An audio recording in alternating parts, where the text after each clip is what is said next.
Yo, how's it going everyone? I hope you all are having a wonderful day. I'm Amos, and today's video I want to talk about these 4 new Shonen Jump mangas that have recently started serialization. And when I say recently, I mean the most recent one at the time of recording this video has 3 chapters out, and the longest running one is at 7 chapters at the moment. That's how recently these series came out, and frankly, I have been enjoying all of them so far. But what are the chances that they all make it past 14 chapters?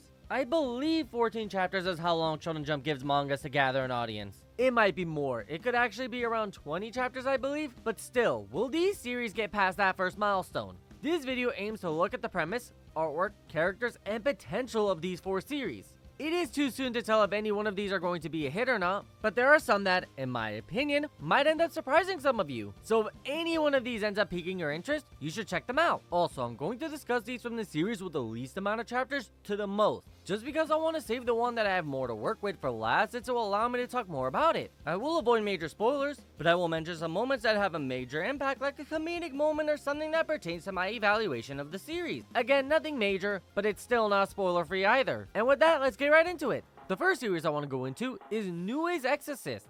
It's about a dude who can see evil spirits around him. So he goes through life trying to prevent people from having negative emotions. So he allows himself to be some bully's lackey so other people don't get bullied or pick a fight with them or have them feel strong negative emotions that can strengthen these evil spirits. He ends up stumbling onto this sealed room with a powerful spirit sealed inside of it. This spirit cleanses the school of other evil spirits in order to prevent them from merging into a more deadly spirit who can harm the students. This boy was the first person to be able to enter her room in a very long time. So she ends up playing games with him and eventually forms a contract with him in order to grant him powers to take on the more powerful evil spirits. This series gives off a Bleach meets Jujutsu Kaisen vibe, with a supernatural theme, and high school boy meets powerful spirit girl and gains powers from her. There was more stuff set up with an Exorcist organization being referenced, so the story will definitely grow, expand, and add more groups and organizations to this centralized plot. There's also the fact that the powerful spirit girl is attached to the sealed room, meaning she is unable to leave. It implies that the school is going to be a major focal point for the story, but the way these type of stories play out, they will definitely be traveling throughout a variety of locations and even different worlds and dimensions. The author has already set this up by having the spirit girl be able to create an astral projection of herself and walk around the school. Now, this series has one glaring weak point,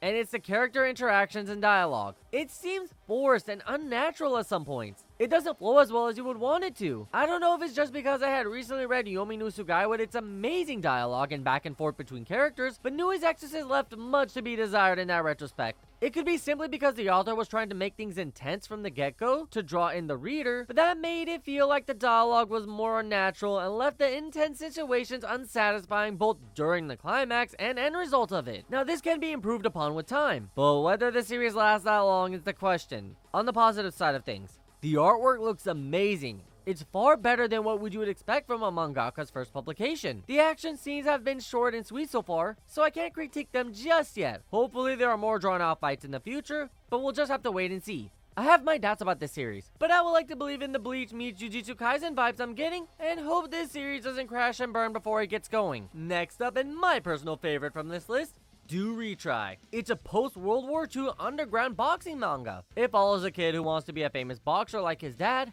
However, his dad went to fight in World War II. America ended up dropping bombs onto his town, and his mom lost her life. Then after the war, his sister got sick, and he needed money to admit her into a private healthcare facility. Unfortunately, he gets robbed of everything he has, but tries to reclaim it and got his ass kicked. Now, this kid lives by his father's code of it doesn't matter who is physically stronger. What matters is the strength of your heart. So despite him not inheriting his father's strong body, which by the way, his younger sister actually inherited, just so you know. Anyways, he isn't physically strong, but he's got more heart than anyone. So he doesn't give up no matter how badly he's beaten and bruised. He continues to stand until he eventually lands a clean blow to knock out his would-be thief. At the same time, the boss of the Yakuza happened to walk in and see this, and berated her men for stealing from a child. She's impressed by the boy's fighting spirit, and recruits him to join her team in an underground boxing ring. Apparently, this Yakuza gang doesn't condone petty theft. They make their money through the boxing ring. However, due to this boxing ring being owned by the Yakuza, it's not a simple fight. There are some mind games which include dirty tricks such as shaking hands while holding thumbtacks. And this kid has to now adapt from the straight and honest life he had been living and start working in the dark world of organized crime in order to make the money to help his sister. With the amazing artwork, plus the over-the-top yet realistic storyline, this series instantly drew me in. I absolutely love the characters and storytelling. It's so good. I genuinely thought the author had some well-known previous work, but no. He's an experienced assistant, having worked on several stories including Elusive Samurai. But his only other published work is called Bone Collector, which I've never heard of. I don't think that series even lasted a year. Hopefully this new story lasts much longer. The author has definitely taken inspiration from Rainbow Nisha Rukubo no Shichi Inin. I think I pronounced that right. Which if you haven't seen or heard of, look into it. It's one of the best written character-driven animes out there. Think of Shawshank Redemption, but in a post-World War II Japan. It's not exactly like it, but that's the best way I can describe it. Now, Do Retry has very similar vibes to it, with boxing being a central focus, and then throw in the struggles the common folk have to go through after the war, and you get a fantastic story with an amazing message about never losing hope and giving up. Next, and probably weirdest manga on this list, Kill Blue. It's about a middle-aged hitman who was stung by a genetically enhanced wasp and turned into a 13-year-old kid. And now this socially awkward man has to find a way to fit into a middle school environment despite having been an assassin his entire life.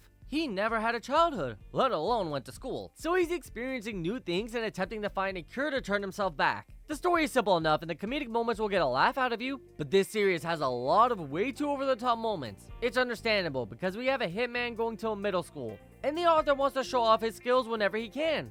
But sometimes it feels like they're trying too hard. I understand that this isn't meant to be a serious story, but it has serious tones to it. It's meant to get the reader to treat the situation seriously, then turns around with an awkward comedic moment that makes that serious moment more of a setup for the punchline. It's good, not great, but it does have a lot of potential. There are some awkward moments where the protagonist doesn't know what to say or act, so he spews out the first thing that comes to his mind. Overall, the series can do better with setting up the action scenes and make it feel less like there's a criminal at every turn, and make it feel more like there's just one big bad organization that the protagonist has to deal with. Thankfully, it feels like the best is yet to come, so we'll see how things shape up from this point on. And lastly, let's talk about Tenmaku Cinema. It's about a huge movie fan who gets possessed by the spirit of a highly talented, yet completely unknown screenplay writer. The writer wishes to send his final screenplay to the director he was working with, but unfortunately, that director passed away 20 years ago. Now, in order to help the spirit pass on, they need to work together to make a new movie. Fortunately, the kid happens to go to school with an up-and-coming movie star who just so happened to have inspired the spirit to write the script for a short film with her as the lead. The spirit-possessed the boy wrote the script and presented it to the actress and stated that the boy will direct it. And the best part is that the script was so amazing that the actress wants to go out of her way in order to help make this short film. This series may have a simple premise, but it draws you in with its well-written characters and comedic timing. Also, as a movie fan, I love all of the movie references they make, like how they talk about the Shawshank Redemption as well as referencing Disney's acquisition of Lucasfilms. Also, seeing the characters strive to achieve something despite the difficulties they face bodes really well with me, especially when it's something more down to earth like making a movie. Compared to the other series I've been talking about, this one has a more tame storyline with characters not fighting with their lives on the line, but still working hard through the difficulties of film production, like having a non-existent budget, no filmmaking experience, and a ghost haunting the director.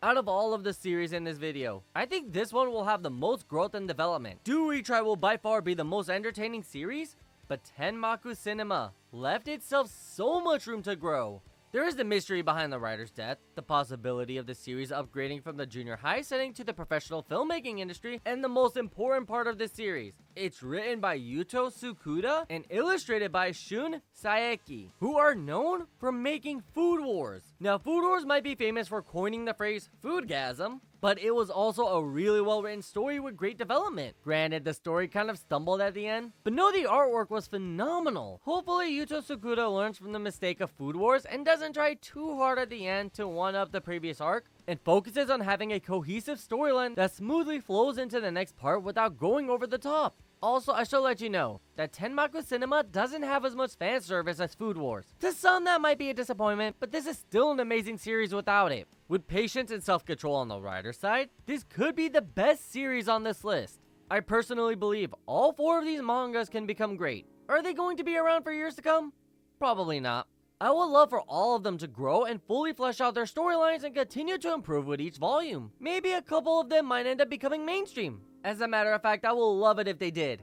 Looking at Do Retry and Tenmaku Cinema, The other two also have a lot of potential, but they are also lacking in fluidity and cohesiveness that is required to make a good story into a great one. Only time will tell if they improve upon this, and that's the video. If any one of these series caught your interest, they are available on the Shonen Jump app, which by the way offers the first and latest 3 chapters for free. So you guys can check out these series for yourself and see if they are up your alley without having to pay a subscription fee. And with that, I'd like to thank you all so much for watching. I truly appreciate it.